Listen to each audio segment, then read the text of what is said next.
Council meeting for Tuesday, November the 2nd. Mayor Steve Martin speaking. Before we get going, I'd like to read the following. The city has returned to hybrid public meetings pursuant to AB 361, which allows for a deviation from the teleconference rules required by the Ralph M. Brown Act. Residents now have the option to attend the meeting in person or to participate remotely.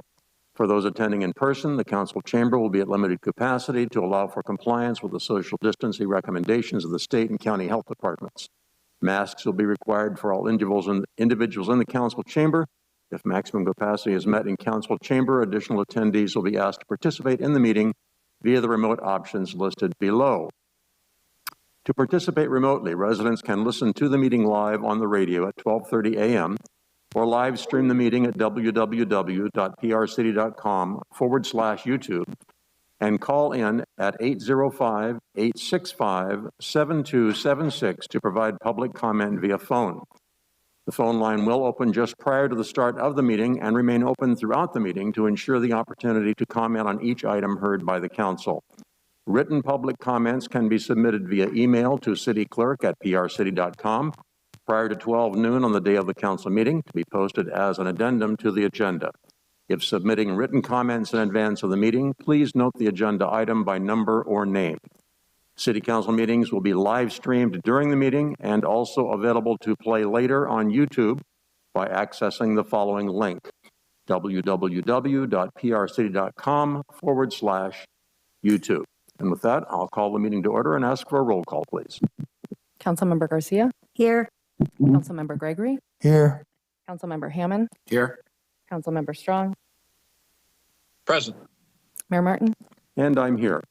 The first item on our agenda tonight is a closed session item. I'll ask the city attorney to fill us in on that subject, please.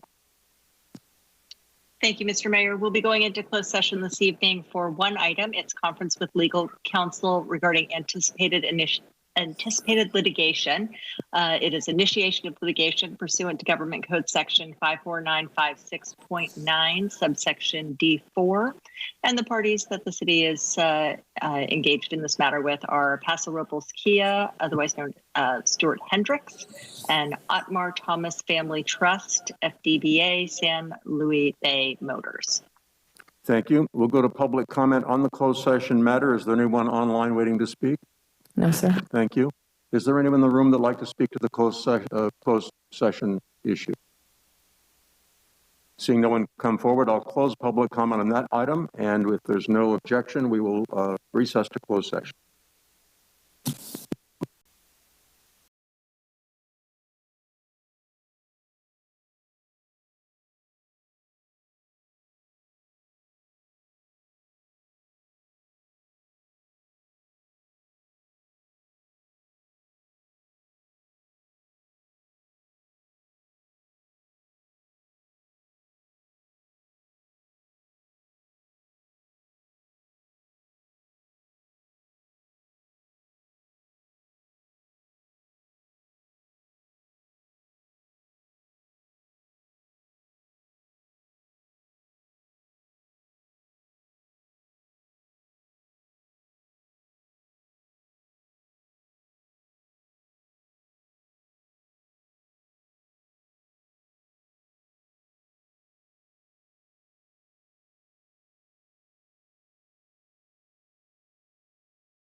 Good evening, ladies and gentlemen. Welcome to the regular meeting of the Paso Robles City Council for Tuesday, November the 2nd. Mayor Steve Martin speaking. Before we begin, I'd like to read the following. The city has returned to hybrid public meetings pursuant to AB 361, which allows for a deviation from the teleconference rules required by the Ralph M. Brown Act. Residents now have the option to attend the meeting in person or to participate remotely. For those attending in person, the council chamber will be at a limited capacity to allow for compliance with the social distancing recommendations of the state and county health departments. Masks will be strongly encouraged for all individuals in the council chamber. If maximum capacity is met in the council chamber, additional attendees will be asked to participate in the meeting via the remote options as follows. To participate remotely, residents can listen to the meeting live on the radio at 12:30 a.m. or live stream the meeting at www.prcity.com/YouTube and call 805-865-7276 to provide public comment via phone. The phone line will be open just prior to the start of the meeting and remain open throughout the meeting to ensure the opportunity to comment on each item heard by the council. Written public comments can be submitted via email to cityclerk@prcity.com prior to 12 noon on the day of the council meeting to be posted as an addendum to the agenda. If submitting written comments in advance of the meeting, please note the agenda item by number or name. City council meetings will be live streamed during the meeting and also available to play later on YouTube by accessing the following link, www.prcity.com/YouTube. And with that, I will call the meeting to order and invite all those who are with us virtually to mute your microphones while we in the room stand as we are able to join in the Pledge of Allegiance led by Councilman Hammond. Join with me, please. I pledge allegiance to the flag of the United States of America and to the republic for which it stands, one nation, under God, indivisible, with liberty and justice for all.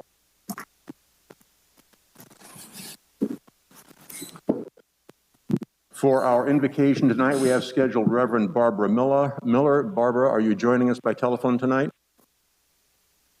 Yes, I am. Welcome. Thank you. So let us pray. On this day of the remembrance of all souls and Dia de los Muertos, we give thanks to God for all who have gone before us, our ancestors in the great cloud of witnesses who watch over us.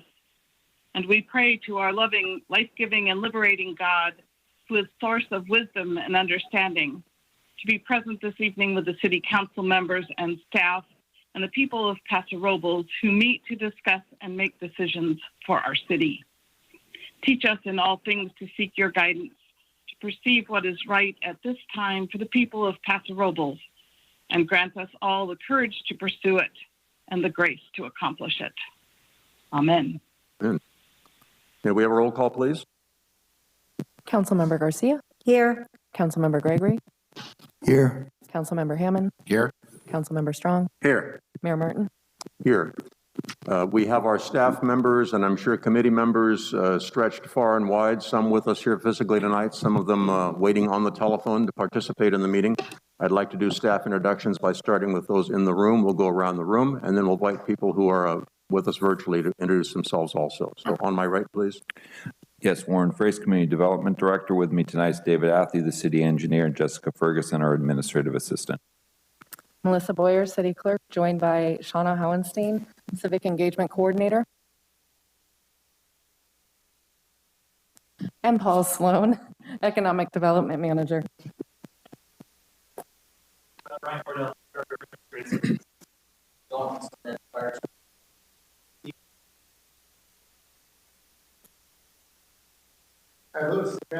Thank you. Do we have anyone online who would like to introduce themselves? Christopher Aleckel, Interim Public Works Director. Julie Dolan, Community Services Director. Ditas Esperanza, Capital Projects Engineer. Going once, going twice. Elizabeth Hall, City Attorney. Thank you. I knew you'd chime in. Thank you all for being here, either physically or virtually. We move on now with our agenda for this evening. The first thing we want to report on is that prior to this meeting, we had a closed session of the Paso Robles City Council. We have our city attorney online right now to tell us if there's any reportable action from that meeting. Thank you, Mr. Mayor. We went into closed session under a conference with legal counsel, anticipated litigation pursuant to Government Code Section 54956.9D4, initiation of litigation. And the council has authorized the city attorney's office to file litigation against Paso Robles Kia, Stewart Hendricks, and the Otmar Thomas Family Trust, FDBA, San Luis Bay Motors. Thank you. Thank you very much. Next up, we have a half a dozen different presentations tonight. All of these are informational or proclamational. They don't require any action at all from the council. We start off with our COVID-19 community update with Fire Chief Jonathan Stornetta. Mr. Stornetta. Good evening, Mayor Martin, members of the council. Jonathan Stornetta, Fire Chief. Daily new cases are trending upward again. 294 cases were added in the past week. 41 of those new cases were in the Paso Robles region, and we are still at numbers well above what they were at this time last year.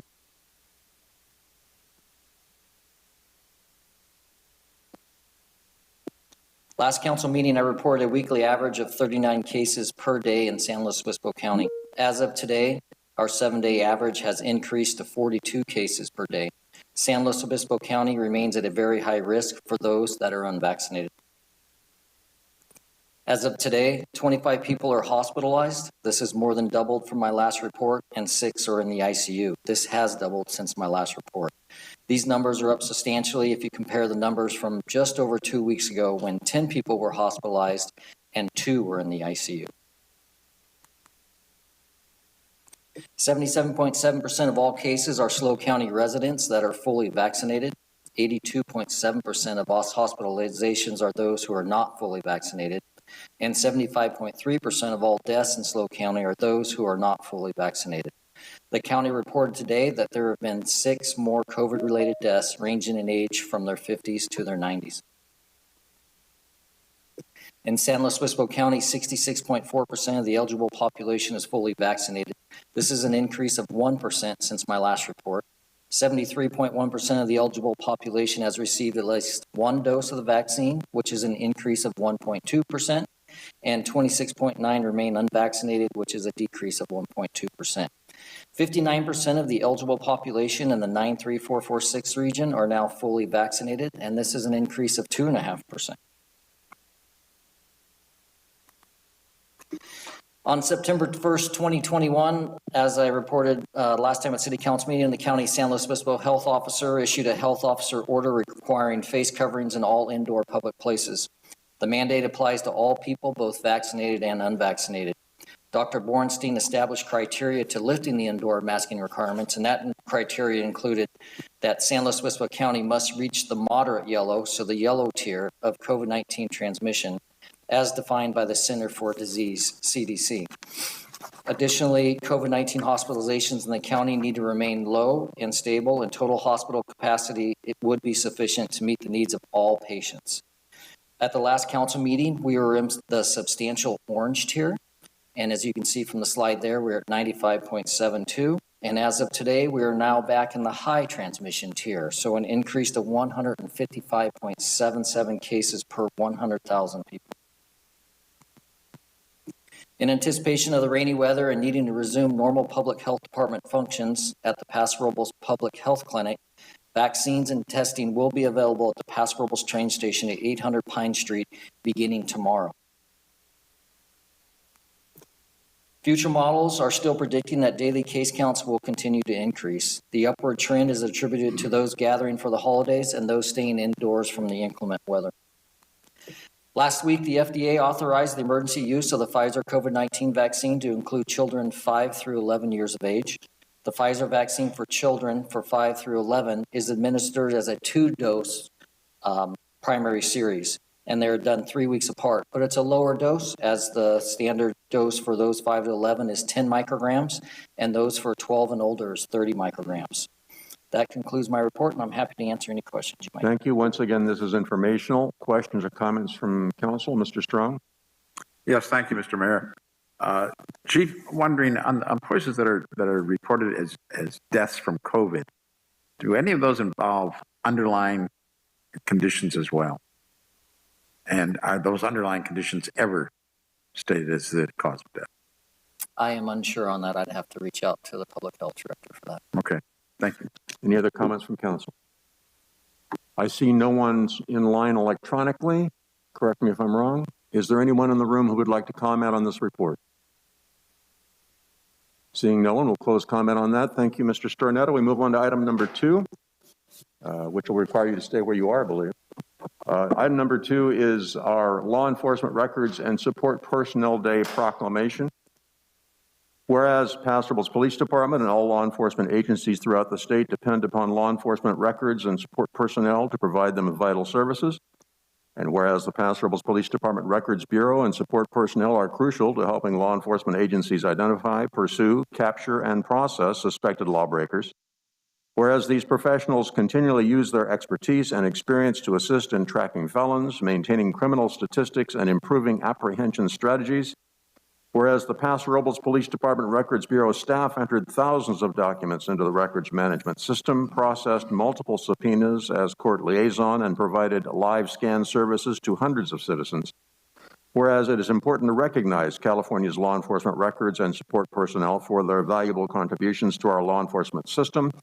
And whereas the State Executive Board of the California Law Enforcement Association of Records Supervisor has proclaimed November 9th as Law Enforcement Records and Support Personnel Day, now therefore be it resolved that I, Stephen W. Martin, by virtue of the authority vested in me as mayor, and speaking on behalf of the entire City Council, will hereby proclaim November 9th as Law Enforcement Records and Support Personnel Day in the City of Paso Robles.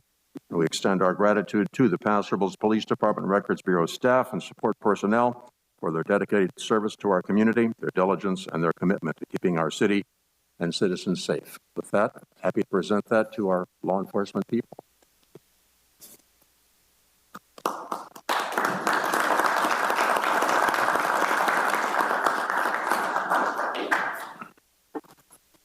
Stephen Lampe, Interim Police Chief, Mr. Mayor, City Council. On behalf of our records personnel, I'd like to thank you for this. Unfortunately, all 5 of them had prior commitments tonight. I'm sure it had nothing to do with the World Series, but I am always happy to accept proclamations and awards. So on behalf of Andrea Fleets, Caitlin Hughes, Marnie Wade, Sandra Haskell, and Mary Sponholtz, Miss Mary, we thank you very much for this, and it's much appreciated. Thank you. Thank you, and thank you for your service. Next, we have a proclamation for National Adoption Month. I understand that we have Robin Yakush, the San Luis Obispo County social worker representative, attending virtually to accept this. Robin, are you with us? She hasn't entered the room yet, sir. We'll make sure this gets to Robin. Yes. Whereas the City of Paso Robles recognizes the importance of providing children safe, healthy, and loving homes in which they may become a permanent part of a family through adoption. Whereas there are more than 120,000 children in the United States adopted annually, and whereas more than 5,500 children in California are adopted annually. Whereas 42 children in San Luis Obispo County will be adopted by the end of this year. Whereas to help these children have permanent, loving families and to support the families that provide these homes, the City of Paso Robles is acknowledging National Adoption Month to raise awareness about the need for adoptive homes for local children and joins other organizations to celebrate adoptive families in our community.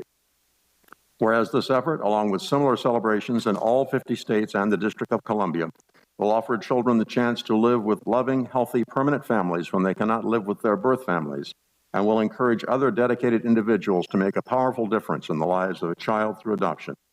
Now, therefore, be it resolved that I, Stephen W. Martin, by virtue of the authority vested in me as mayor, speaking on behalf of the entire City Council, do hereby proclaim November 2021 as National Adoption Month, and in so doing, urge all citizens to join in a national effort to raise awareness about the importance of adoption. Mayor Martin, she has called in. Robin, are you with us? YAKUSH. Robin, is that you? Oh, yes. Hi. Welcome. We just read your proclamation. Would you like to say a few words? Sure. My name's Robin Yakish. I'm an adoption social worker with the Department of Social Services in San Luis Obispo County. Thank you for celebrating National Adoptions Month with us. This year, we want to celebrate the 120,000 children who've been adopted in the United States, and of those, 5,500 who have been adopted in the state of California. For the County of San Luis Obispo, there have been 36 children already adopted this year, with a plan for the finalization of 42 adoptions by the year's end. The previous findings are an amazing feat given the specialized issues COVID-19 created for service. With our foster families rely on various service providers like Tri-Counties Regional Center, Martha's Place Assessment Center, Seneca Family Services, Court-Appointed Special Advocates, CASA, Family Care Network, and Mental Health Behavioral Services to support the children's placement in the home and to help establish stability. We could not do this work without their expertise and assistance, so we would also like to express our gratitude for their work and support for our families. Thank you. Thank you very much for being with us tonight, and thank you for everything you do for the kids that need adoptive services. We appreciate that. Thank you. Next up, we have a proclamation for National Hospice and Palliative Care Month. Whereas hospice and palliative care empower people facing a serious or life-limiting illness to live as fully as possible, ensuring people dignity, choice, and quality of life. Whereas the hospice model involves an interdisciplinary, team-oriented approach to treatment, including expert medical care, quality symptom control, and comprehensive pain management as a foundation of care. Whereas beyond providing physical treatment, hospice attends to the patient's emotional, spiritual, and family needs and provides family services like respite care and bereavement counseling. And whereas in an increasingly fragmented healthcare system, hospice is one of the few sectors that demonstrates how healthcare can and should work at its best for its patients. Whereas a growing body of peer-reviewed research indicates that timely access to hospice and palliative care can decrease hospitalizations and emergency room visits and increase quality of life for patients and family caregivers. Whereas every year, more than 1.5 million Americans living with life-limiting illness and their families received care from the nation's hospice programs in communities throughout the United States. Whereas more than 400,000 trained volunteers contribute 19 million hours of service to hospice programs annually in the United States. Whereas Central Coast Hospice, Dignity Health Hospice, Hospice of San Luis Obispo County, and Wilshire Hospice provide hospice care and bereavement counseling, respectively, to individuals within the County of San Luis Obispo. And whereas hospice and palliative care organizations are advocates and educators about advanced care planning that help individuals make decisions about the care they want. Now, therefore, be it resolved that I, Stephen W. Martin, by virtue of the authority vested in me as mayor and speaking on behalf of the entire City Council, do hereby proclaim November 2021 as National Hospice and Palliative Care Month and encourage citizens to increase their understanding and awareness of care at the end of life and to observe this month with appropriate activities and programs. And we are scheduled to have Shannon, and Shannon, if you're with me, I apologize in advance, McQuat, Executive Director of Hospice of San Luis Obispo County. Are you with us, Shannon? I am. Thank you so much. It's actually McCowett. Thank you. Oh, yep. But thank you. We really appreciate you all taking the time and making this effort to help us educate the community about hospice support and palliative care. We envision a community that recognizes death as a part of life, where dying and grieving are embraced as natural, where all have access to support services without charge, where no one dies or is left to grieve without comfort. And on behalf of Hospice of San Luis Obispo County and our medical hospice partners, we just thank you and appreciate this recognition and awareness. Thank you for being with us, and thank you for the service you do to all the people in our community. Thank you. Next up, we have item number 5. We welcome Sandra Williams, who is with the Paso Diversity Panel, and Sandra will be giving us an update on activities and an upcoming event. Sandra, welcome. Hi, like Mayor Martin said, my name is Sandra Williams, and I am part of the Mayor's Paso Robles Diversity Panel. Is your microphone on, Sandra? Is my what? Is it on? Okay. Should I take this off? Yes. Yes.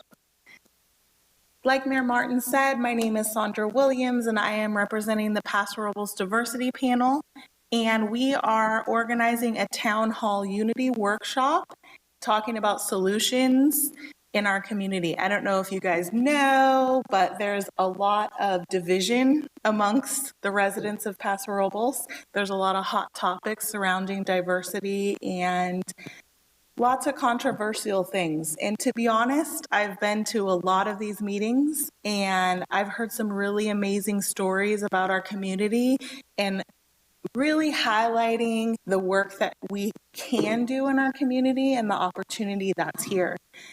But when I leave these meetings, I'm sort of left with the experience of hearing about them, but not really a plan moving forward.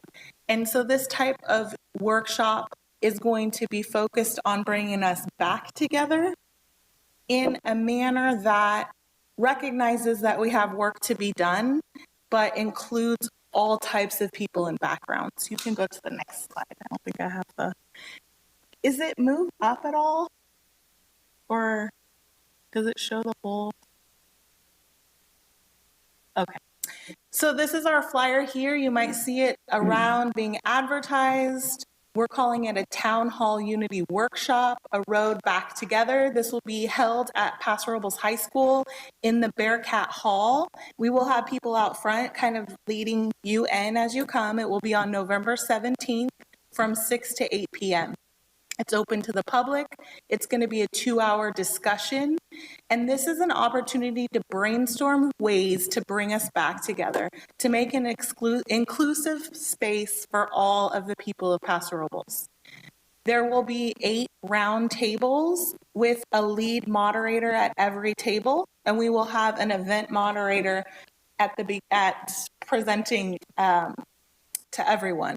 There will be questions posed to the groups, and as a table, you will come up with ideas and solutions, answers to these questions. Lead table monitors, you might see Mayor Martin, Superintendent DeBose from the school board, other city council members. Should you want to host a table, we are open to that.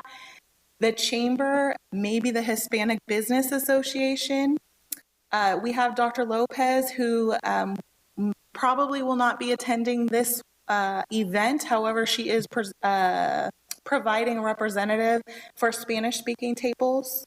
We will have Netta Perkins, a community member, clergy. We're hoping for Ken Parrish, and a lot of the school clubs within the high school. So Mr. Land's group, BSU, Joya Club, Mecha, Equality, and ACT Club, and maybe even a police representative, hopefully. So guests will be able to sit down at the table in where they fit in. So if you're coming from the school district or you have kids in the district, you might sit with Dr. DeBose.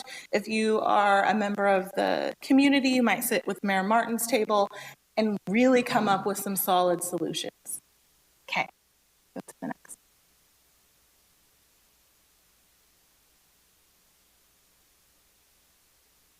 So what to expect, because I'm so nervous, I went ahead and talked ahead, but event moderators will announce the general question. A table monitor will facilitate discussion, take notes, summarize ideas.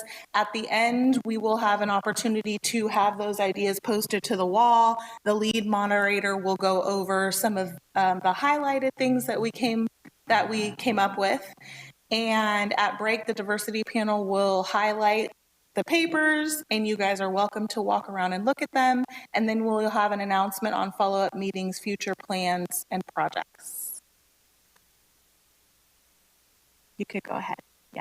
So let's talk about it, right? We have a lot to talk about, and some of these are really heavy questions. So these are some examples of questions that you might expect to answer. What are 3 ideas that could highlight or celebrate diversity in Paso? What are 3 things we can gain by being more unified? What are 2 events that would increase unity? What are 3 ways people of Paso can show support for each other? What are some examples of Paso Robles being successful at being unified, right? Things come to mind like when great tragedies happened, when we had the gentleman who was suffering from mental health crisis in our police department was under attack. Like, we really rallied, and it didn't matter where we came from or who we were or what our background was. So we can rally. It is in us. what are Paso Robles' top 5 strengths? What are 5 areas where Paso Robles can be more inclusive? These are just sort of ideas of things that we might be discussing, as well as some other things that will come as the event gets closer. What we hope to facilitate is organized conversation. We hope to learn from each other, and we hope to allow for different points of view. This isn't saying that any point of view is worthy of more attention than the other. This is just how we grow back together, because we do have that common goal. We would like to remind everyone of that common goal and to focus on the fact that unity is a mutual gain. We are stronger together. We hope to solve problems and come up with solutions, not just win a debate. Go ahead and go to the next slide. So, why am I here? How can you help? When our panel was discussing this, Dr. Lopez said something that was really stuck with me. And she said, you can be the difference from taking this meeting to being just another meeting to being potentially transformational. And that's what we're after, the potentially transformational. How do we get out of the rut that we are? How do we come back together? So the city council can sponsor the event. Please attend the event, right? Many of our city people have never even met the mayor before, and that would be a great opportunity to meet city council. Share the event on your platforms. Each of you have your own platforms, so sharing that would be amazing, encouraging attendance, hosting tables, and being committed to ensuring that the ideas from that event become realities, that we really do make changes. Okay. And lastly, the fabric of humanity. I saw this picture of the oak and I was reminded that the shade of the oak is inclusive, right? The shade, it covers our festivals, it provides shade to parades, it covers our pots of beans in the park when we're together on Pioneer Day.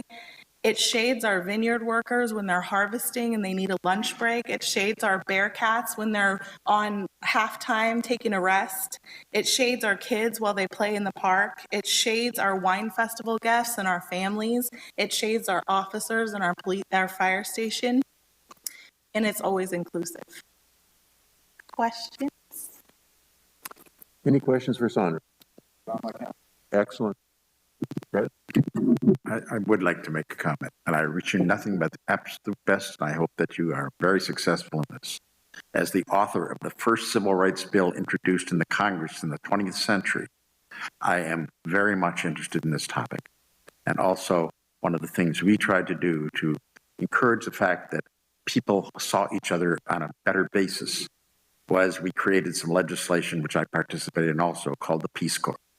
And part of the reason for that was so that people would meet each other in their own environments and begin to understand each other and see each other and know that we are all the same color inside, which is very important. Thank you for what you're doing.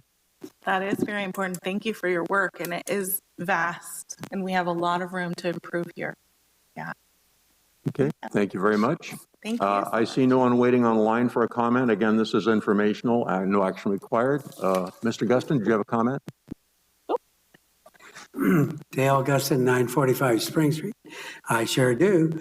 I noticed on the list was Kenny Parrish, a personal friend of mine. He's listed under clergy.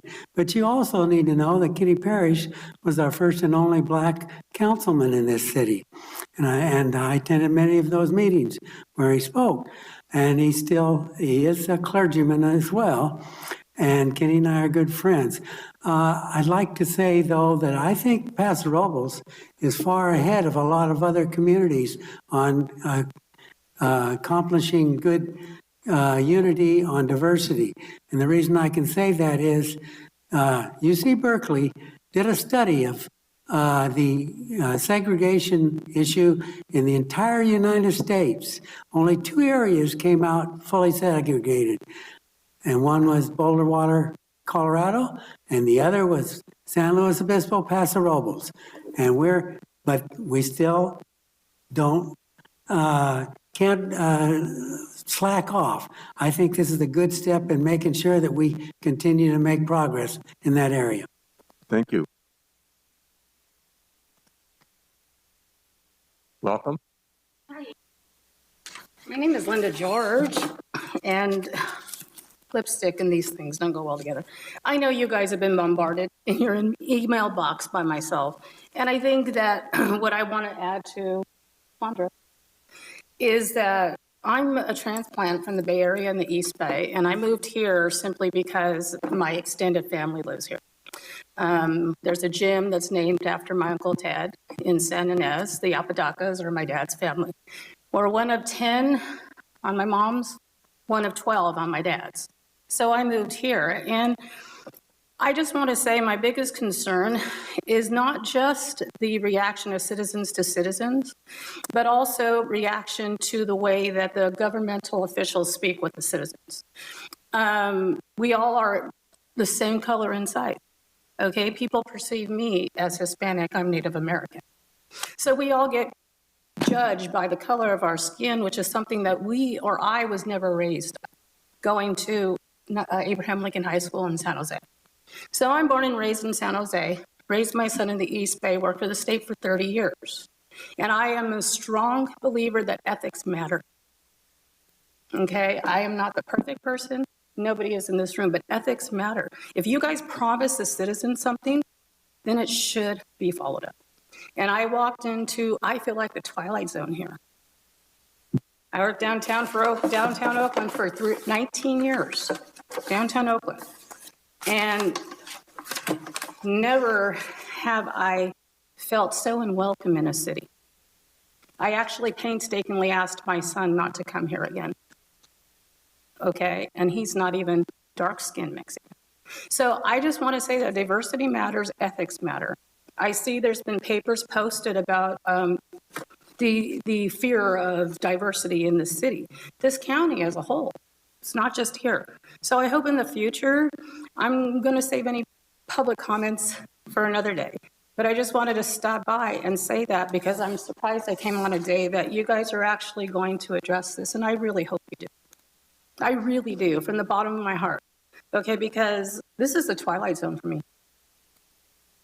I've been to so many city council meetings throughout this state, and I have never been told I live in an area you have to be careful.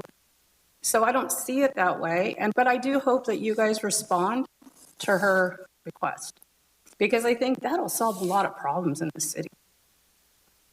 A lot of problems in the city. That's just my 2 cents on this subject that I walked into. Thank you for your comments. 3126 Spring Street, sorry.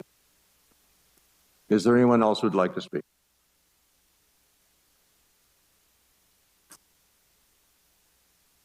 I see no one come forward. I'm going to close the public comment on that particular item. We now go to our last presentation item, which is item number 6, our Caltrans presentation. Mr. Curry from Curry Consulting is going to give that report. Good evening, Mr. Mayor and council members and members of the public. Gus Corey, legislative advocate for the city. Pleased to be with you this evening and hopefully at some point soon in person. Just want to provide a quick update on the status of the legislative session and then our work in working with the Department of Transportation. So the legislative session ended on September 10th. Governor Newsom had until October 10th to sign or veto legislation. One bill of interest, as noted in the agenda, AB 361, was enacted. It permits the city and other local jurisdictions subject to the Brown Act to continue meeting virtually so long as a state of emergency is in order. And we've certainly been operating under one with the COVID-19 pandemic for the better part of 2 years now. However, the proactive nature that local jurisdictions have had to take has been somewhat problematic, especially for those that may be dark for a particular month. And so the author is considering legislation early in 2022 to modify the bill to provide for some additional flexibility so that it will be even more practical in its application. The catch is, certainly at least with COVID, is Governor Newsom may lift the state of emergency, and then at that point, we would have to have another state of emergency, such as a fire or something unfortunate to enact the ability to continue to meet virtually. And so I'll be sure to keep the council and city staff apprised of that development. The legislature was not able to come to an agreement on the transportation budget package. That's item number 2. This had to do with a disagreement on allowing the governor to exhaust the remaining $4.2 billion for the High-Speed Rail Bond Act. And so there are some discussions that are currently transpiring, and the hope is that at some point in January, the legislature, particularly the state assembly, where there was a difference of opinion on how much to appropriate from the Bond Act, and then also looking for more pronounced investments into other commuter and intercity rail projects, that will be resolved. The city would, we've been advocating for some funding for Creston Road. There is a consideration that's being made for the active transportation program, and if we're successful, and it appears that the governor's office and the legislature have all proposed at least the same thing with the baseline of a $500 million augmentation. That should be enough to get Creston Road considered as one of the projects that just missed out in March when the California Transportation Commission had allocated funding for Cycle 5 of the program. So we'll keep you posted on that.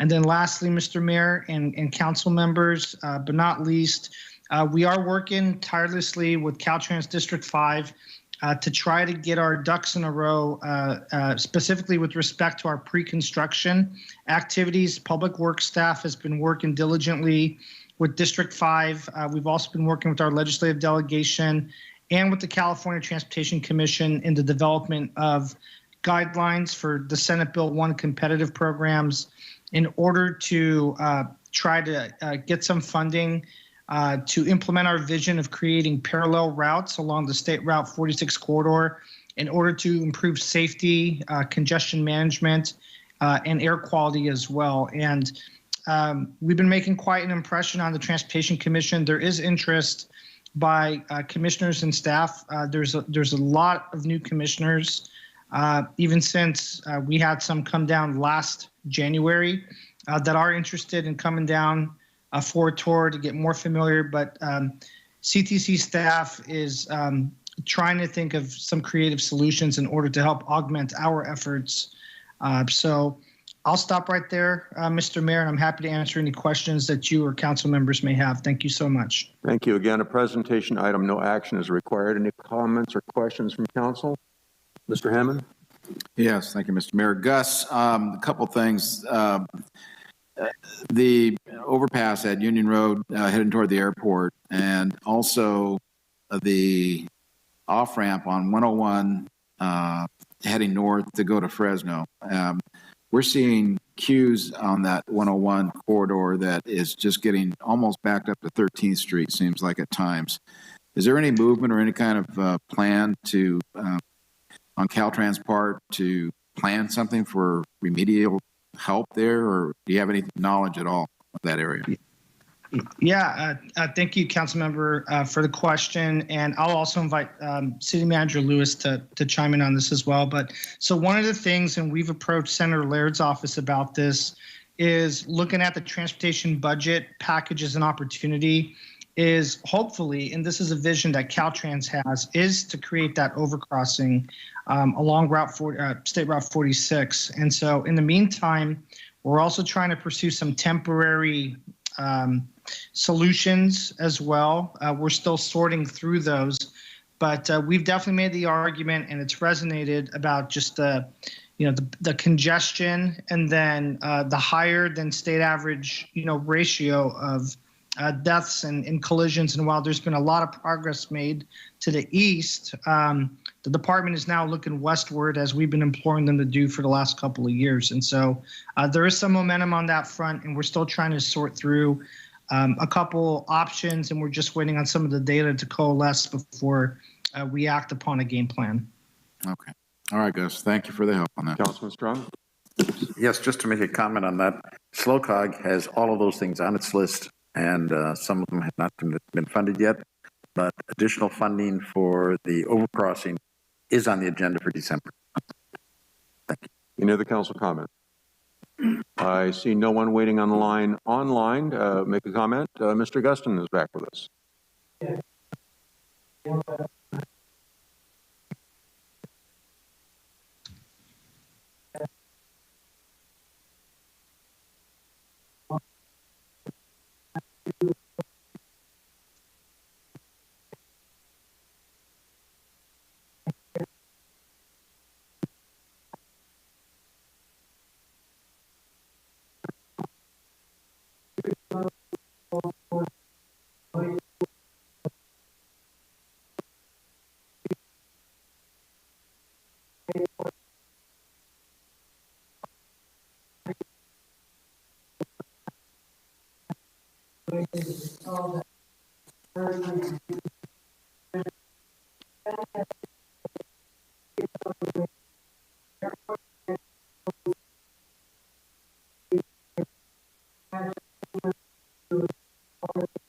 Works on Buena Vista and 46 and slowing down the traffic further back on 46 because it's getting too heavy and too fast.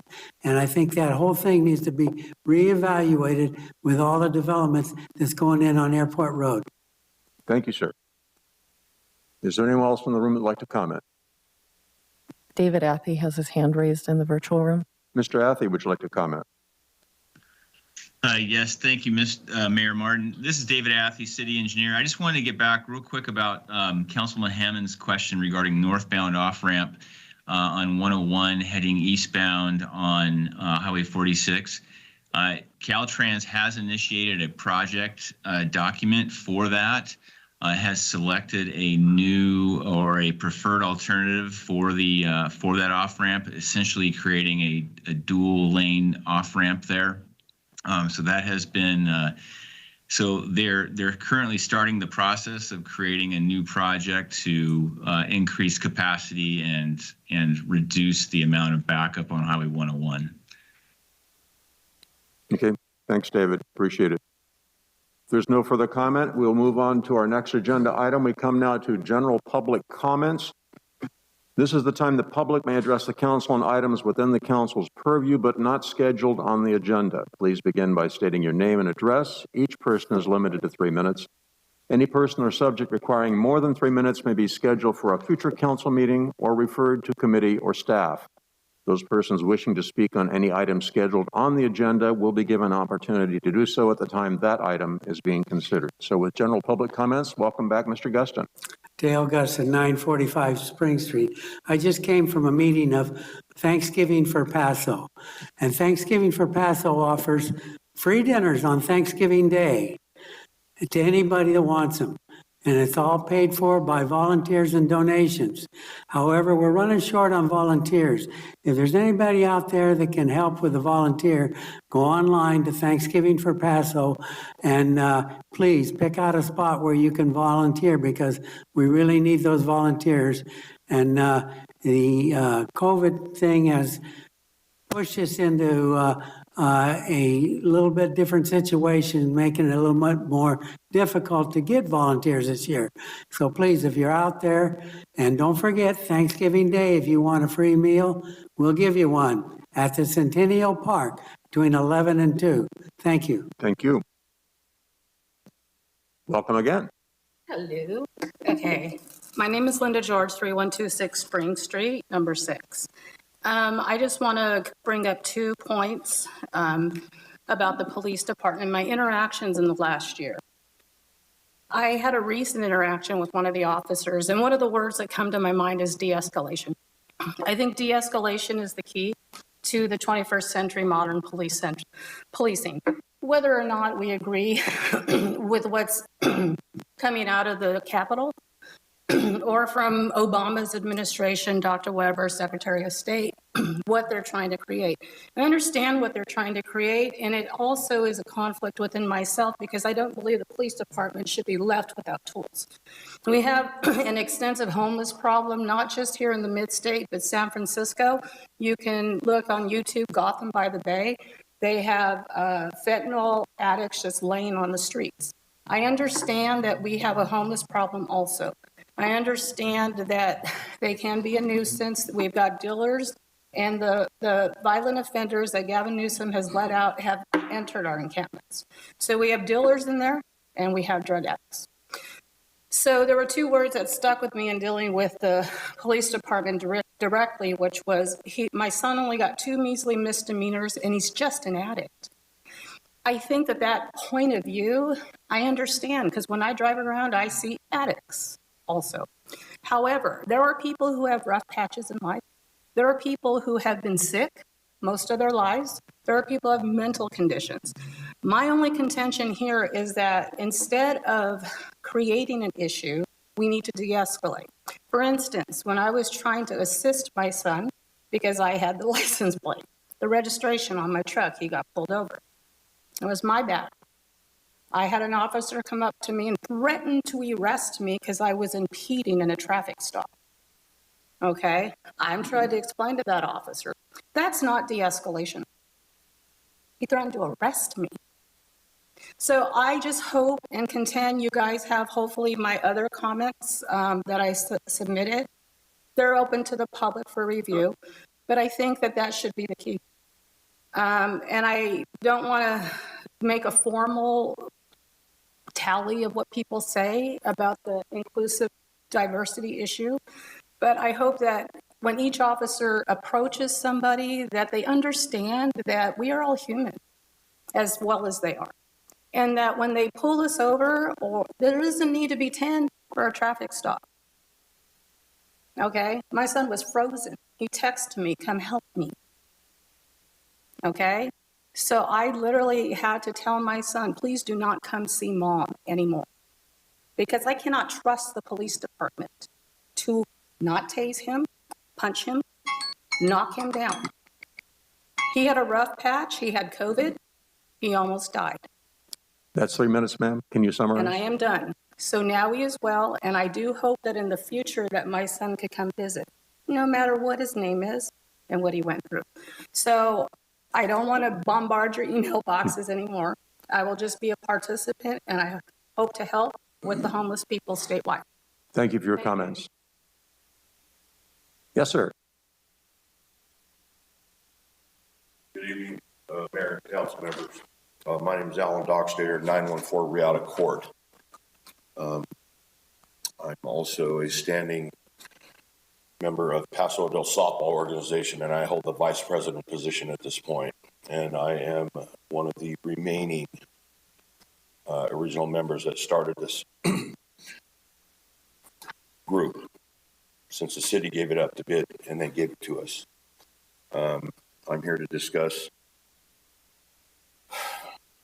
the field inadequacy, or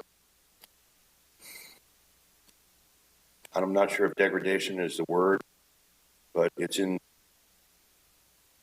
poor health, and it can be a lot better, and I know it can. I've been playing out here at Barney Shores for 17 years and haven't missed a week.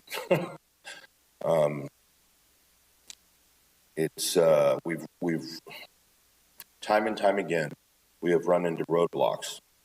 We have brought number models from different sources and given it to Park and Recs departments for improvements, simple improvements, some safety improvements. We've been shot down time and time again, year after year after year after year. It's getting really old.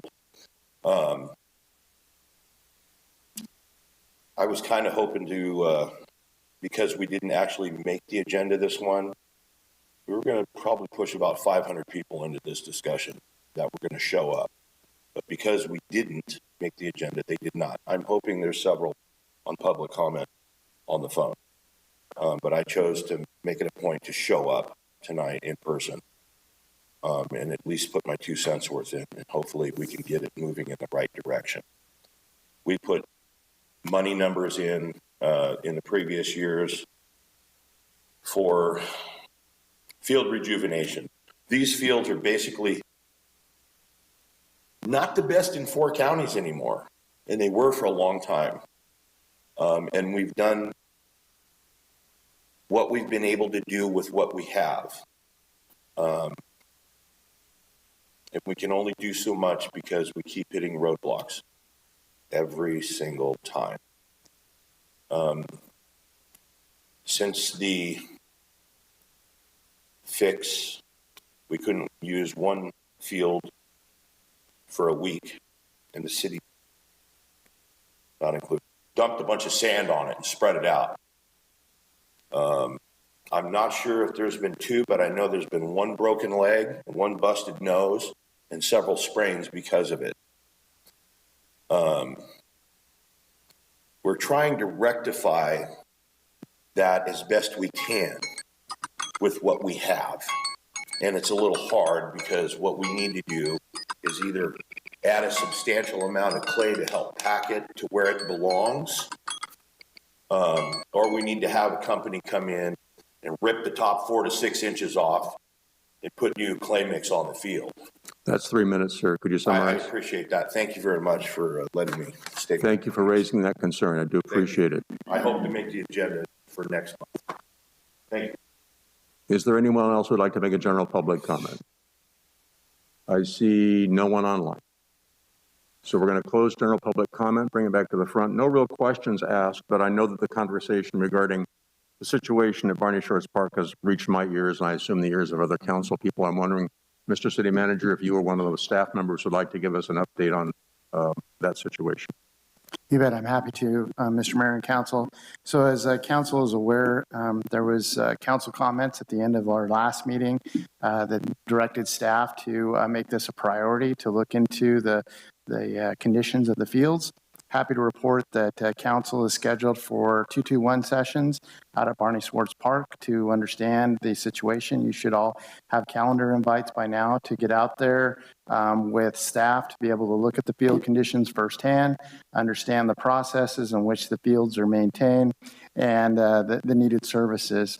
I've also directed Parks and Rec staff to take a look into the possibility of interim solutions regarding some of the things the gentleman had mentioned regarding repairing them maybe a little bit sooner than we typically do.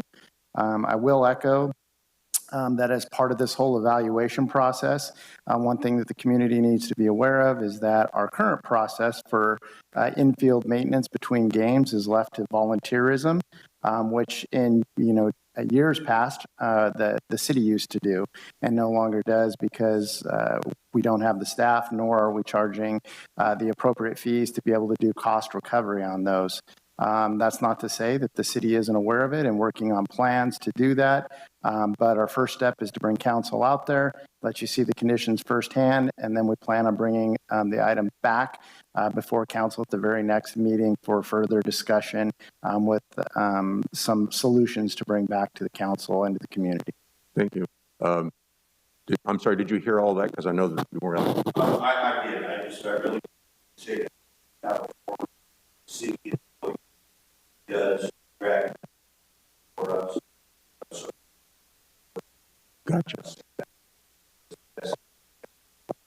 Thank you. So we'll be getting more information as a council. It will be agendized. We realize that there are things that need to be addressed, and we're gonna find out about it and take care of business.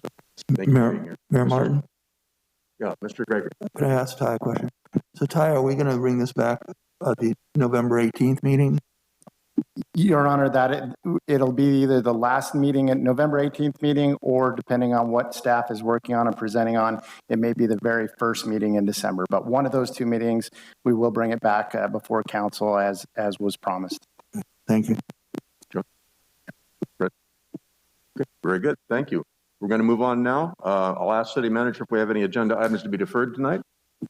No, Your Honor. Next up is consent calendar. Items on the consent calendar are considered routine, not requiring separate discussion. However, if discussion is wanted by a member of the council or the public, the item may be removed from the consent calendar and considered separately. Council members and members of the public may offer comments or ask questions of clarification without removing an item from the calendar. Individual items are approved by the vote that approves the consent calendar unless an item is pulled for separate consideration, and items pulled from consent are generally heard at the end of the meeting.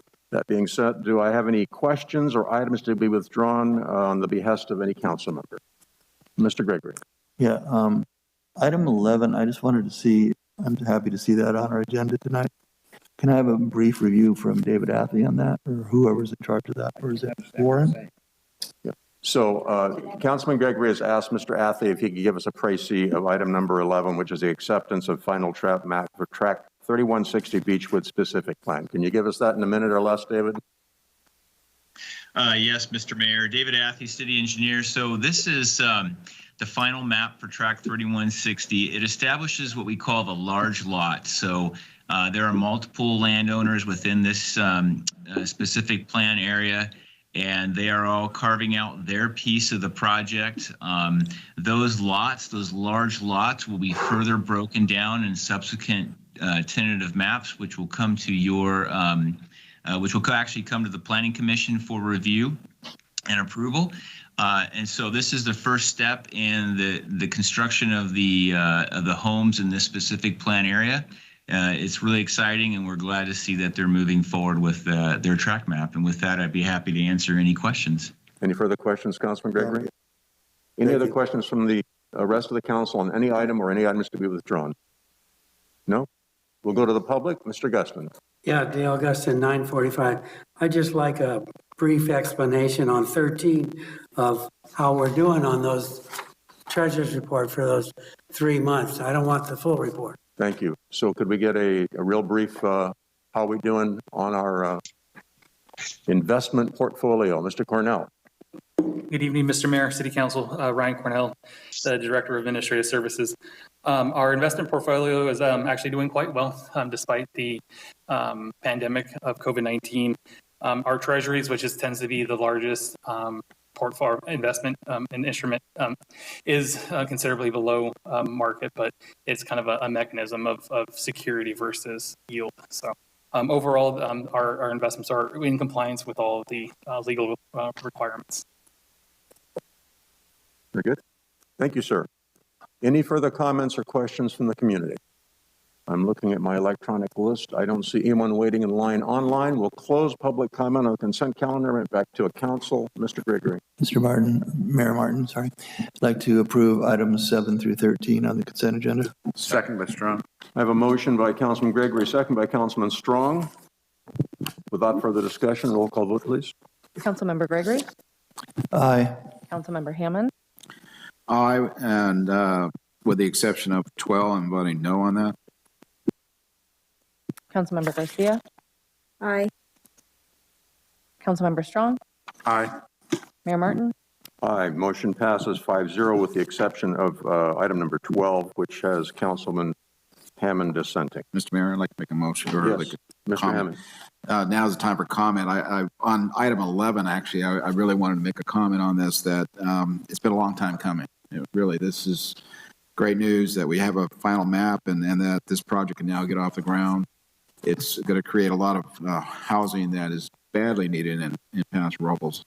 And again, along with the other Olson South Chandler project, I think it's going to be good for Paso Robles and all the young people too, with regard to new homes that they can afford.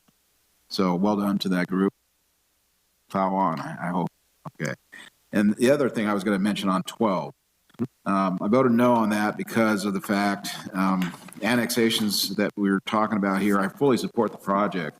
It's the fact, though, that the agreement between Paso Robles and the county is a disadvantage to our Roblins, and that's why I voted no against it. I hope that and I understand that Manager Lewis is actually working on this, where we can bring this up as a topic at the Board of Supervisors to get back on to discussing the proportional values that happen when cities annex properties, and the regard of the money's going which way and back and forth between the county and the actual city that has to provide all the services. So again, this is something that I think it's been a long time coming. I fully again support the project, but county needs to wake up. The cities need more money. I'm tired of asking our public to ask for more tax money to provide services that we should be getting more from our property tax. So that was the reason for 12. Yeah, timely comment. Now that the county has initiated a study to investigate the equity of property tax split. We hope the equity is actually equitable. I hope so too. Appreciate that. I'm going to take a moment to give a commercial for the city's website. If you have not had the opportunity to go to prcity.com, you'll always find these agendas there in advance, and not just the items, but they're actually linked to the staff reports. So what we read before the meeting is what you'll read before the meeting. That being said, sometimes people don't have the opportunity to make that connection, and they hear the items in the consent calendar and they go, what's that all about? So we like to take a minute to ask the city manager to just give us a brief report on what each one of the items on the consent calendar were, so people listening in for the first time know what actions we've taken. Thank you, Mr. Mayor. There are several items on the consent agenda. Some of them were briefly discussed this evening. The first item is the approval of our city council meeting minutes from our last meeting of 10/19 and 10/21. The next item is the receipt of the warrant register. For those of the community that aren't familiar, the city on a weekly basis has expenses. This warrant register reflects all of those expenses. And if they have anybody, as you mentioned, they can find those links and go through those records online. The next one is the receipt of our advisory body minutes, including our Senior Citizen Advisory Committee and Library Board of Trustees. The next one is our approval of the 2022 City Council meeting schedule. So we plan all of our City Council meetings in advance. Most of those are on the second and the first and the third meetings of every month. However, there are holidays and other events that we plan for, including city meetings. So our upcoming annual schedule is reflected there. As was mentioned, we had a brief discussion on item number 11, which is acceptance of the final map for the Beechwood specific plan. Item number 12, Councilman Hammond did discuss, which is in relation to the Gateway Project annexation and acceptance of a negotiated tax exchange with the county on that item. And last but not least is Mr. Cornell provided a short summary of our investment portfolio for July, August, and September of 2021. Thank you very much. We have no public hearing scheduled for tonight. We do have a discussion item, item number 14, approval of modification of city council meeting time. Mr. Lewis. Thank you, Honor. So tonight I'm bringing before council an option to amend the Paso Robles Municipal Code as it pertains to the start time of our city council meetings. The proposed municipal code would convert the start of meeting times from a Paso Robles Municipal Code mandate to a start time set via council resolution. As mentioned, the current municipal code section mandates via ordinance a 6:30 p.m. start time for the city's 2 monthly council meetings. As council and the community are aware, often council meetings agendas are filled with items of community interest and significance. As such, it's not uncommon for our council meetings to be, or council folks to be engaged in 5 or 6 hour meetings, with meetings ending after 11 p.m. Council meetings that extend into the late evening hours may contribute to reduced public participation due to a couple factors. One, fatigue. Mental acuity and attention spans are reduced later as the meeting goes on. Because meetings are early in the week, many attendees may stay up late and get up early the next morning. Two, there's reduced participation. Often council meetings that go late into the evening might have little or no community participation. Because council meetings are an opportunity for robust conversation between council members and the community, the proposed amendment would allow council more flexibility with respect to meeting start times, all via council resolution. The current recommendation in this staff report is that the council consider moving the meetings to a 5 p.m. start. However, council has the discretion to set any time. Of course, there are arguments pro and con for beginning council meetings early. A handful of community members have reached out to staff in opposition of earlier start times, citing difficulties getting off work or feeding themselves or their families, all of which are valuable thoughts and opinions related to this important matter. Whether council ultimately modifies meeting times or not, the proposed amendment would allow council the flexibility to potentially start council meetings at a more advantageous time. While starting meetings sooner may be counterintuitive to some, such a change might actually improve community participation, especially on nights with packed agendas. Therefore, staff is recommending council consider amending the Paso Robles Municipal Code to allow council the flexibility to set council meeting start times via resolution rather than ordinance. Please keep in mind that amending the PRMC does not require a departure from current meeting start times. However, it does provide council with the flexibility to change meeting times earlier or even later, depending on community needs. So with that, we would like to introduce for first reading by title only and waive further reading of ordinance number 21XXXX, amending section 2.040-.010 to read in pertinent part on the dates and times set by resolution of the City Council rather than at the hour of 6:30.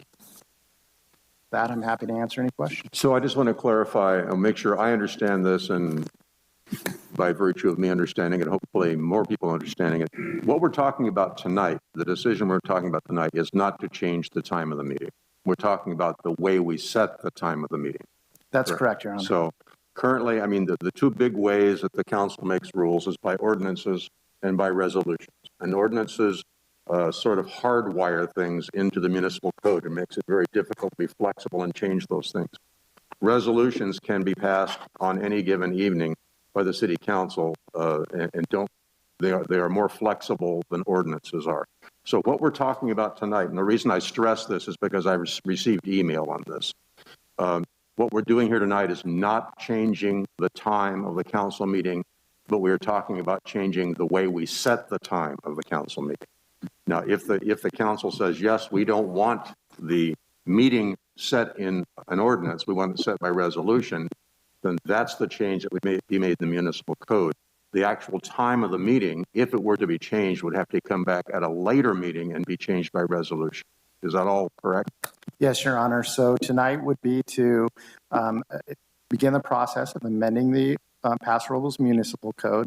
Once that change is complete and gone through the process, then the item is brought back for council to set the new meeting times or not via a resolution. Right. So we may have public comment. We may have comment from council members regarding the relative merit of meeting earlier or not meeting earlier, but really that's not germane to the decision we have to make tonight because we're not talking about changing a meeting time tonight.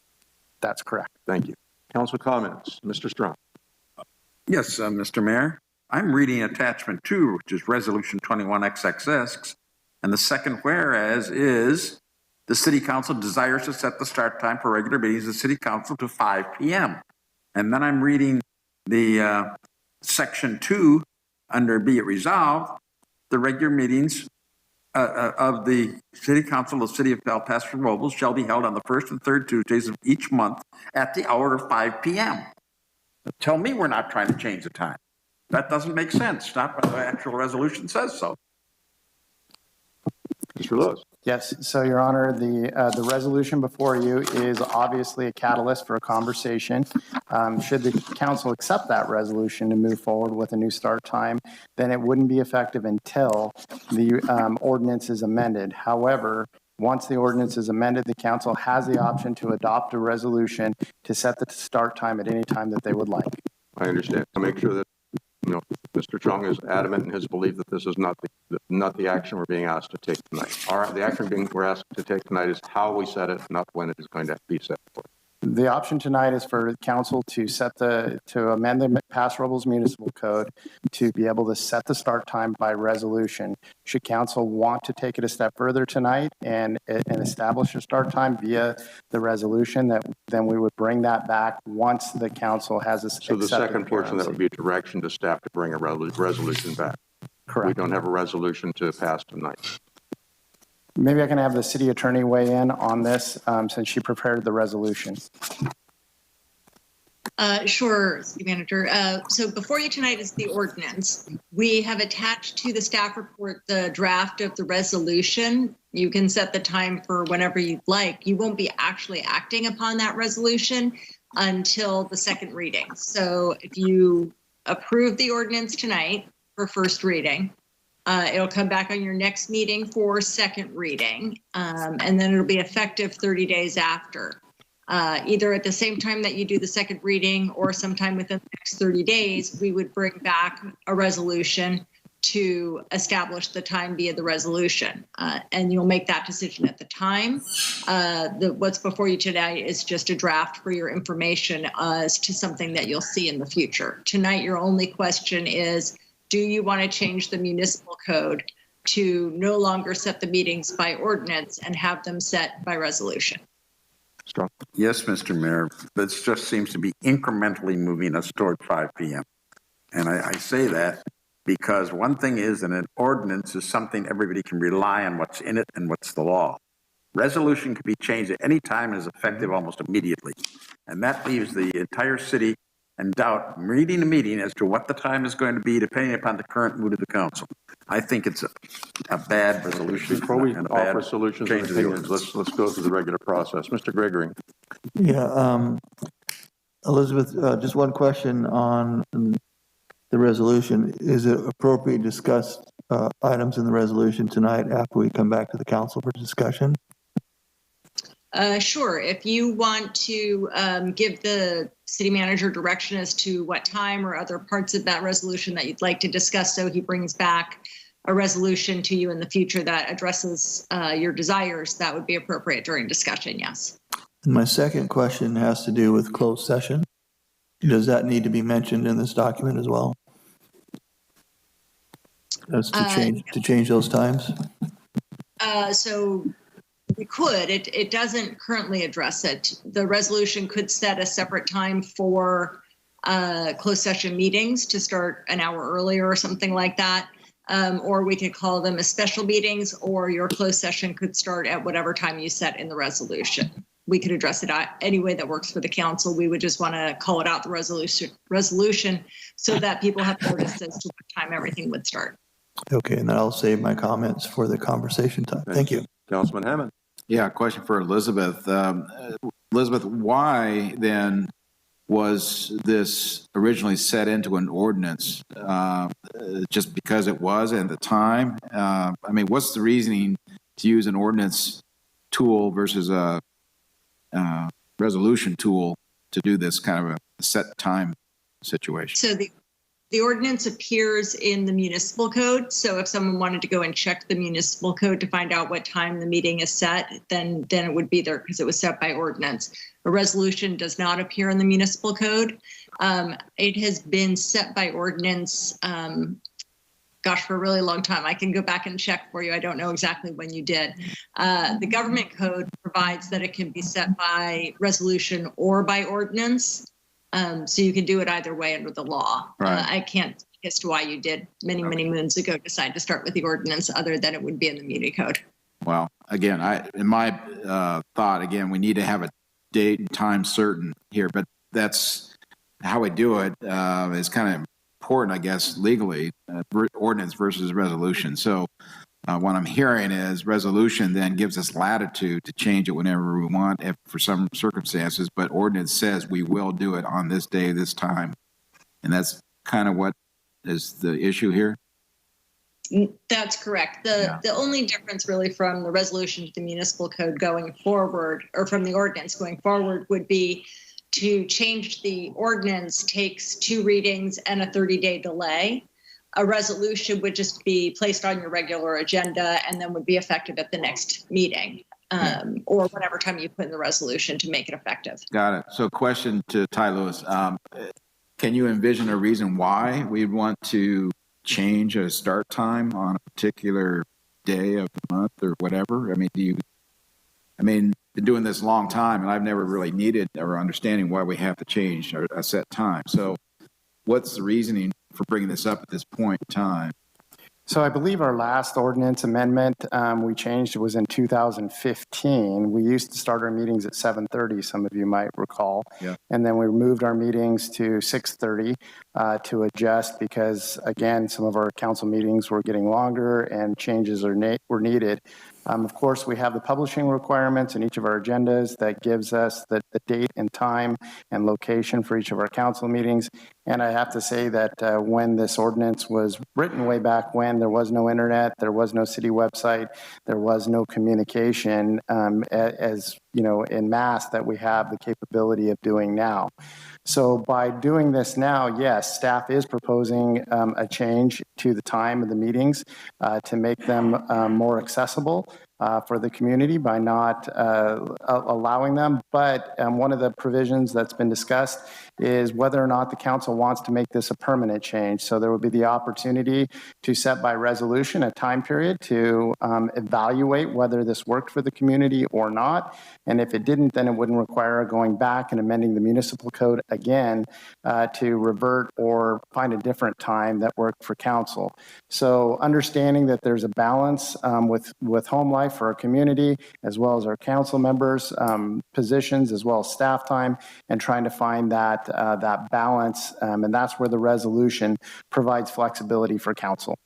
But isn't it true that we can call a special meeting any time within so many hours if for some reason we want to call a meeting other than what's set down in ordinance that we're going to be meeting, right? I mean, yeah, this isn't to change the times for special meetings or any of those things. This is just simply for these regularly set meetings by resolution, council will have the option to say, instead of codifying it within the PRMC, that it's done by resolution. As you might recall, several of our fees and those things used to be codified in the PRMC too, which meant that to update those fees, that we would have to change the municipal code. The same holds true with this. So this provides council the ability to change with the majority our start times for our regularly scheduled meetings. Right. Well, the flip side of the coin is, in my opinion, people like to have certainty that they know we're going to be meeting at a certain day, first and second, and at a certain time. And I think that's, well, we'll get to this. Yeah, exactly. But Other questions? Other questions? Okay. So let's open it to the public. I'm looking at my magic board here. I don't see any callers. Mr. Guston, welcome back. Dale Guston, 945 Spring Street. I have to agree with Mr. Strong and Mr. Hammond. I think we're creating confusion to the public, and I don't like to see that. I understand what legal counsel said, and I agree that that is the purpose, but it's your choice. Do you really want to create this ambiguity by having the flexibility to be able to pass a resolution to change the time? You can change an ordinance with 2 readings if you think that we changed it from 7:30 to 6:30, and I think it's working now. I mean, you also have the flexibility if if you know you gonna have a long calendar, you can announce at the start of the meeting. If the meeting is going to go beyond a certain time, we will continue the meeting and set another date. You have that flexibility. So I don't think we need to change it from the ordinance and gives the ambiguity to the public. Thank you. Thank you. Is there any other public comment? Seeing none, we will close public comment, bring it back to the council. I know everybody's raring to talk. I just want to say once again, and I appreciate Councilman Strong's pointing out the ambiguity of this, but as I read the summary that appears on the agenda, what it says to me is we're talking about how we change the time, not what we change it to. Now, does that mean there's some finesse that we're going to send a message to staff? We're going to direct staff. I see that as a totally different issue.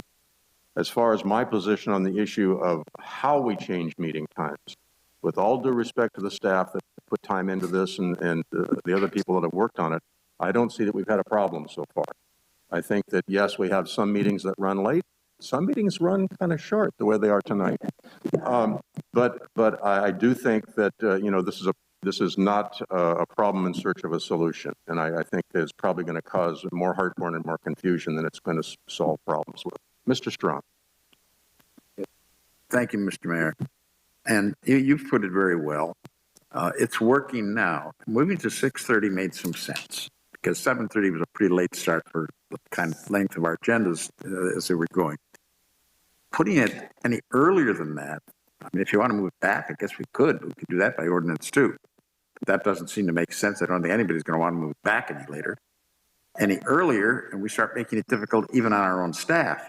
If they have to work all day until 5 o'clock and then immediately come into a meeting, they don't get to eat supper at all until after the whole meeting's over. And if it runs late, that means totally missing supper. That's not fair to our staff. And also, we already have a disparity in compensation for city council at $600 a month compensation, we have excluded probably 60% of the population from even wanting to be on the council because they couldn't afford to do it. If we also then make the meetings that early, we're disqualifying a whole bunch of other people from wanting to come on the council because they work until 5 and they're not going to want to have to leave work early in order to get to a council meeting. And that does bring the 5 o'clock meeting into the thing. But I can't see any really reason for changing this in any way unless we're planning on moving it up earlier. It doesn't make sense to me. I can't see that this accomplishes anything. Councilman Hammond. Yeah, again,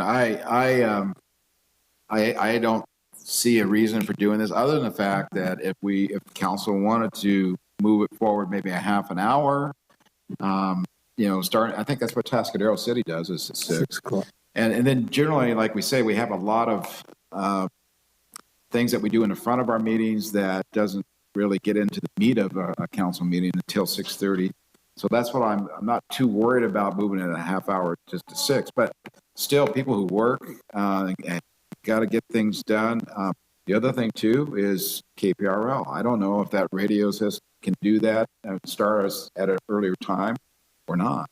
I mean, that's important that we put out this to the public for listening purposes. Now that we have online capability, that's even better. But I'm thinking, to me, if it's not broken, don't play with it yet. And like I said, it has a lot to do with stacking the items for that particular meeting up. And if we're not getting work done, if the city manager says we're not getting the work done, then I understand that there might be a reason for moving, a little more space, but also staying on schedule too. We can make these more time in a day to have a meeting means that you're probably going to take every minute of it talking about something. So it usually brings it up to a more specific, keep the agenda going. So I personally don't think we need to do this. Thank you. Mr. Gregory. I'd like to make a couple comments. So our staff works all day long, and your reasoning of letting them stay till 6:30 to start a meeting doesn't make sense to me, Fred. It's like you're keeping them here longer than we need to.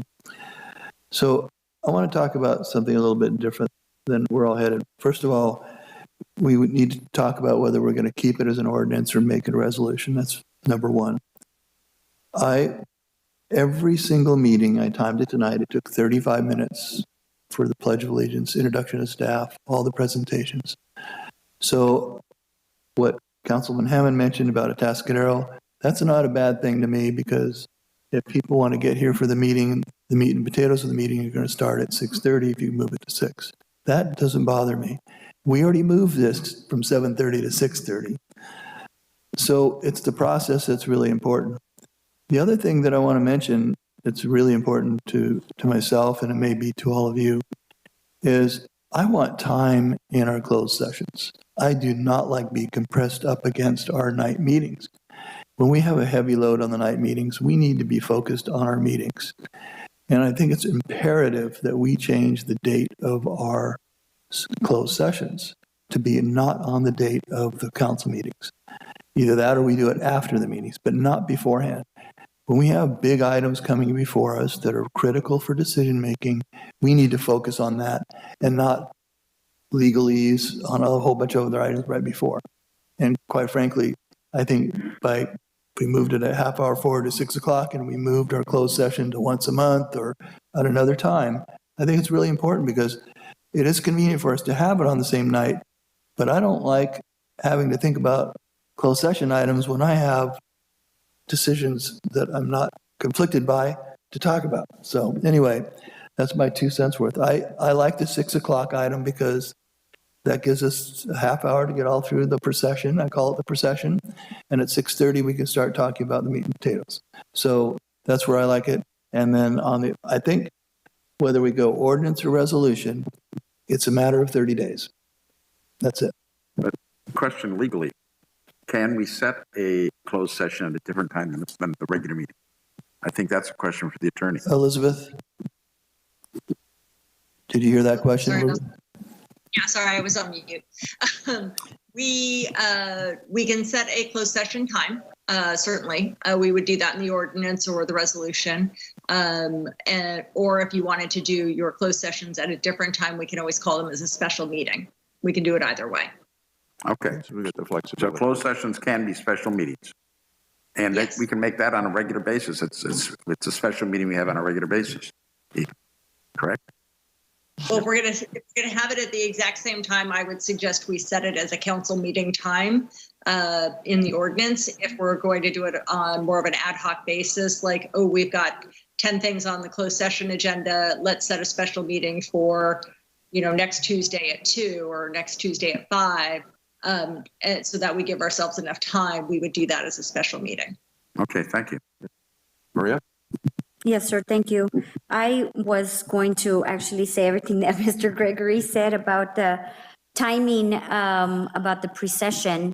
I think the 30 minutes also, and now the mayor has to even do more reading before, and he has to give all the guidelines. So that takes up more time as well. So I also feel that we should move it to 6 o'clock. I mean, if the Atascadero is doing it and people get off work at 5. Another thing that we have going for us right now is that they have the YouTube. So they're actually recording this and they can go back and watch it. It's not like they're going to miss out. So that we have a lot of tools that we have now that we didn't before. So I'm okay with changing it to 6 o'clock. And that way we can start, like we said, all the announcements before our meeting. That's all, sir. Thank you. So just to bring it back to my thoughts again, I don't see this as being a problem in search of a solution. I mean, 30 minutes, if we have problems with 30 minutes right now, what I've heard is we need to think differently about the scheduling of closed sessions so that we have more time to discuss these items, which I think is absolutely right. Perhaps rather than going through the rigmarole and the confusion of monkeying with the ordinance or changing the ordinance to a resolution, maybe we need to think about restructuring the agenda so that, the first half hour of the agenda isn't always taken up with these housekeeping things. I think there's a way that we can honor the proclamations that we make, not take away from that because I think those are important.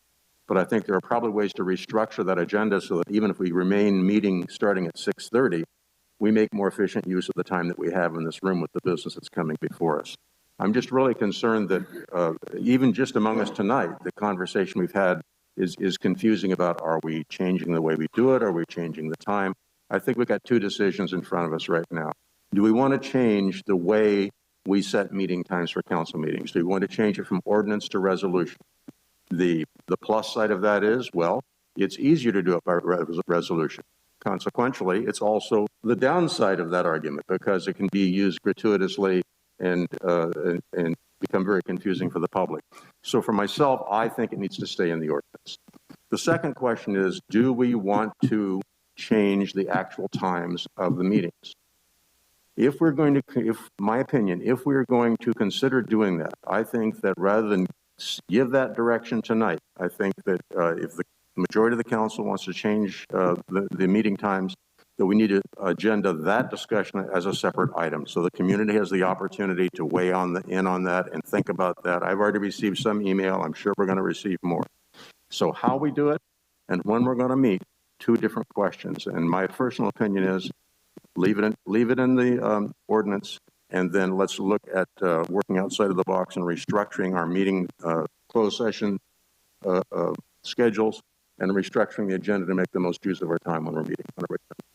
Mr. Hammond. I get a comment on time because I like your idea. I personally think that the ordinance should stay in place because it's a time and date certain. People understand that that's what we're going to be on a daily or monthly, agenda.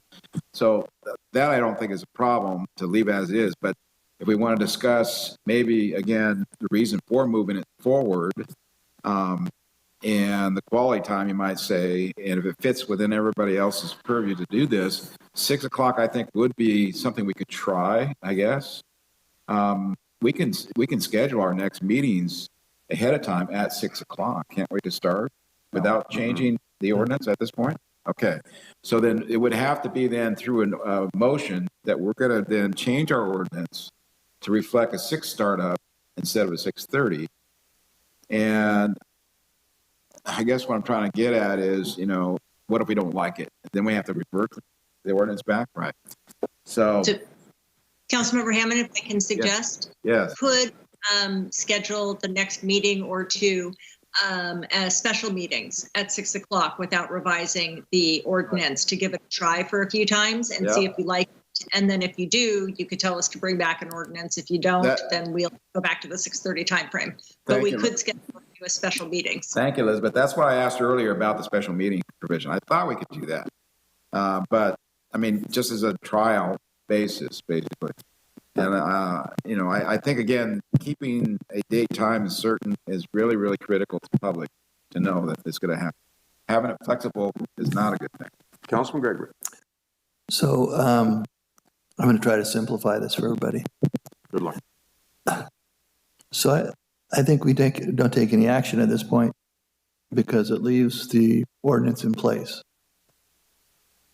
Then the other idea is how to direct staff on what to do on close. I guess if it's closed sessions, could be special meetings. We don't need to make a change. And then the idea Elizabeth had to try a couple special meetings starting at 6, and then the real meeting kicks off at 6:30. Whatever, we could do that. So then we can talk about whether or not we want to change the meeting time of the council permanently via the ordinance. Yes, right, exactly. So so you're. I don't think we need a motion. We just take no action. Take no action. That's up to Elizabeth. The only thing I would caution council about at this point, and you alluded to it earlier, is how we broadcast this to the community. So changing them for special, we certainly can do that and make that happen. I just want to make sure that we're coordinating with our community partners that, broadcast this to make sure that special meetings are something that they're prepared to deal with. When we talk about ambiguity and those kind of things, that would be my only concern. So I'm happy to follow, of course, council's direction on this, and I appreciate the council's indulgence to find unique ways to try this out. So I would like to add something. That I would recommend that we bring it back to the council on discussion of the time of the meetings for the general public to participate on a separate item. So no action, and we're clear on what's going to happen next. And I think a conversation about possibly restructuring the agenda might be profitable down the line. Okay, so we did something without doing something. So we're going to take no action, but we're directing staff to bring the time back for discussion. Right. Okay. Let us move on. City manager report, Mr. Lewis. Thank you, council. There's a couple updates that I have for council. One is a continuing update from parklets. So happy to report that I believe we're up to 7 parklets in total that have been removed, which has freed up approximately 15 parking spaces, I believe. There are 19 parklets remaining in the downtown area. As mentioned in the previous meeting, that we're targeting January 30th to remove the rest of the parklets. And then we will, of course, begin following council's direction on exploring permanent alternatives to outdoor dining once we get our new assistant city manager hired. Also, there's been a lot of activity and community comment about activities that are going on near the Echo Shelter and Haslow Shelter on Black Oak. Staff is diligently working with our partners at Echo, along with the police department, fire department, and of course our community partners and businesses in that area to find unique solutions to hopefully address that, including looking at some of our parking regulations related to overtime parkers, RVs, broken down vehicles, some of those things in that area. As well as funding opportunities to be able to immediately address some of the cleanup needs related to the homeless community in that particular area. So I want the community and council to know that those messages are coming through loud and clear, having robust conversations with not only council but the public on finding ways to better address some of those challenges there. Development is, as was mentioned, is a key focus of city staff. Currently, we have the Board of Supervisors was hearing the Gateway project matter today as well. It'll be moving forward to LAFCO at the end of November to complete the annexation process. And then we'll begin, of course, looking into the development there, as well as the Beechwood and Olson projects are also continuing along as well. And of course, we continue to proactively investigate ways to advance the landing project with our Majestic partners as well. And with that, that's your city manager update. Thank you very much. Council business and committee reports, Mr. Gregory. Thank you, Mayor Martin. So most of my activity was on one day, and it was a good day. LAFCO, I'm a LAFCO commissioner, and we actually looked at the Froome Ranch, which has been in process for 20 years now, and we approved the project along with the city of San Luis Obispo, and a very, very interesting project. Then also, I'd like to thank Mr. Frace and his staff for the Housing Constraints and Opportunities Commission. We finally had a meeting, thank you. And it was very rewarding. We discussed a lot of opportunities for future units and properties that we could continue to develop low-income housing, or I guess that's the best way to describe it. And then also potential rezoning to make things a little easier in some parts of our uptown, downtown plan. And we just can't get enough of that meeting, quite frankly. So it's very interesting looking at all the structure of our town, and it's been very helpful. So, and that's it for me. Thank you. Thank you. Councilman Hammond. Oh, I did have one more thing. One more. I would like to, how do I say it? A very good dear friend of ours in Paso Robles, Dan Bergen, passed away. So I'd like to memorialize his name in our retirement of the meeting tonight. So I'll second that motion. Thank you. Thank you, Mr. Mayor. Had a few meetings, basically Paso Robles groundwater, GSA is moving forward. The news on that one is that we hired GSI, who is a reporting agency, to give our annual report, which is important to the DWR, Department of Water Resources, and that's moving forward nicely. Integrated Waste Management continues to be there, and talking with our city manager, Ty Lewis, I appreciate his professionalism and also the other city managers trying to help that agency through this time. It seems like they're not doing the right things with regard to moving forward. So city managers are getting together, of course, and talking about that, and hopefully some support for that agency that we might be able to stay with it. And lastly, I attended the Airport Commission, which good meeting up at the airport terminal, talking again about spaceport a little bit and how we're moving forward on that effort to nail that for our Paso City. But other than that, that's all I have, Mr. Mayor. Thank you. Mr. Strong. Yes, thank you, Mr. Mayor. And I'm going to start off by explaining to everybody why I wear this kind of mask. Because some people say, how come he's not wearing a mask, he's wearing a shield? And that's because I had to go to my doctor to make sure I had the note. And my doctor is a board certified immunologist and allergist, and treats me for severe COPD as well as asthma.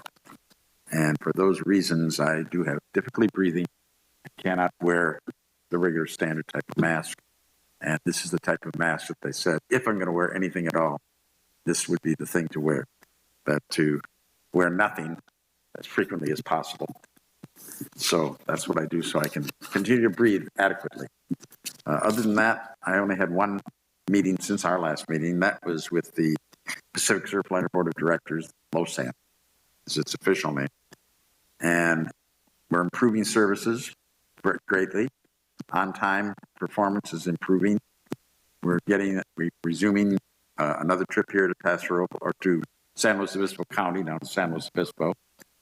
Nothing moving forward yet on moving forward farther north through LOSAN, but there is another committee that works through SLOCOG that is Santa Barbara, San Luis Obispo, Monterey, and San Benito counties that is working on sending a train north from down at Santa Barbara County all the way up to the Bay Area. So we're working on that. And hopefully we will have 2 more trips a day here in Paso Robles in the not too distant future. Although when I say not too distant future governmentally, we're talking maybe 10 years.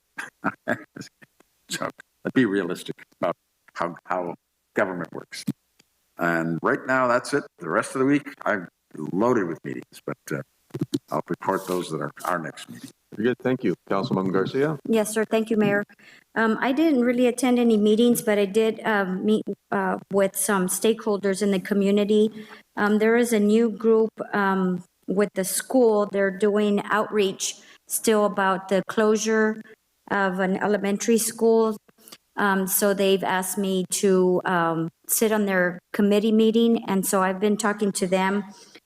The Hispanic community in the Oak Park area is very worried, and so Kurt DeBose and some of the staff have asked me to help them, kind of help them with a town hall meeting. So I've been meeting with them, and I've also been meeting with some of the Hispanic businesses in the downtown area about the parklets and about extra parking. So I've just been doing that for the past 2 weeks. Thank you, sir. Thank you. For me, I had the pleasure of meeting San Luis Obispo Mayor Erica Stewart. Erica has taken over from Heidi Harmon.